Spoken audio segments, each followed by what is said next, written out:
The speculation can finally end. Bangladesh has officially asked India to return Sheikh Hasina, to extradite the ousted Prime Minister. We could all see this coming. It was only a question of how and when. And we got the answers earlier today. Bangladesh's interim foreign minister announced the move. He said that Dhaka has sent a diplomatic note to New Delhi.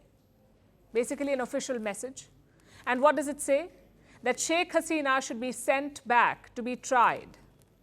Remember, Sheikh Hasina faces more than 150 cases in Bangladesh. Some of them are at the ICT, the International Crimes Tribunal. These cases cover genocide and crimes against humanity, and if convicted, Hasina could get the death penalty. So the stakes could not be higher. Tonight, we're looking at two sides of this move. The first is the technical side of things, and the second is the political side. India and Bangladesh do have an extradition treaty, a treaty that was signed in 2013 and amended in 2016. The treaty does permit the exchange of under trials, but it also has grounds to deny it. For example, if the accusations are not made in good faith, you can say no. India can reject the request.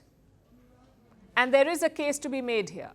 All these charges are linked to what happened in July and August. That's when Hasina cracked down on student protesters. You could say it was wrong. You could say that there was excessive force. But genocide, that sounds a bit extra. Which brings us to the political side of things. India has confirmed receiving the extradition request from Dhaka. Beyond that, there is no comment. But chances are New Delhi won't be happy with the way things are going. India's Foreign Secretary visited Dhaka this month. He did discuss the issue of Sheikh Hasina. He told them that India would work with the government of the day in Dhaka and that Hasina's stay in New Delhi would not affect ties. That is the reassurance that India gave. Clearly, New Delhi was keen to avoid the situation, but Dhaka went ahead anyway. They wanted to pick a fight with India.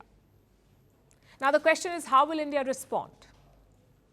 If you send Hasina back, you're sealing her fate. She faces charges of genocide, of crimes against humanity, charges of murder and of embezzlement. Today, Bangladeshi officials opened another probe against her over corruption at a Russia-backed nuclear plant. And we're talking big money here. Officials say some $5 billion was swindled. So if Sheikh Hasina returns to Dhaka, she won't see daylight again. She'll be locked away for good. And what if India does not extradite her? Well, then ties with Bangladesh will worsen. They're already bad, especially the situation at the border. Look at what happened on Saturday. Indian officials caught a Pakistani-trained terrorist, a man linked to the Lashkar-e-Toiba. His name is Javed Munshi. Now, this man is an expert in explosives and weapons. Munshi was caught near the Bangladesh border. He was caught on the Indian side of the border, trying to cross over, basically trying to escape to Bangladesh, where he hoped to find a safe haven. Last Friday, Indian officials also busted a sleeper cell. It was run by the ABT, the Ansarullah Bangla team.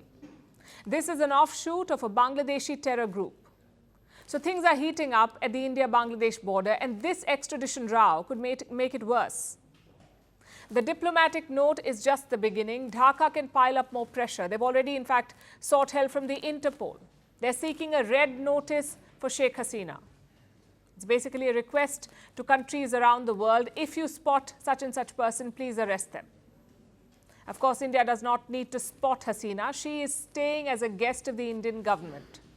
So ultimately, it will be a political call, one that could decide the future of the Delhi-Dhaka relationship. Dhaka has clearly chosen its path. It is not interested in normalizing relations with India, hence this extradition request. It is now India's turn to choose its path. So far, New Delhi has been patient and understanding, but this face-off could change the approach. Let's see if India turns up the heat.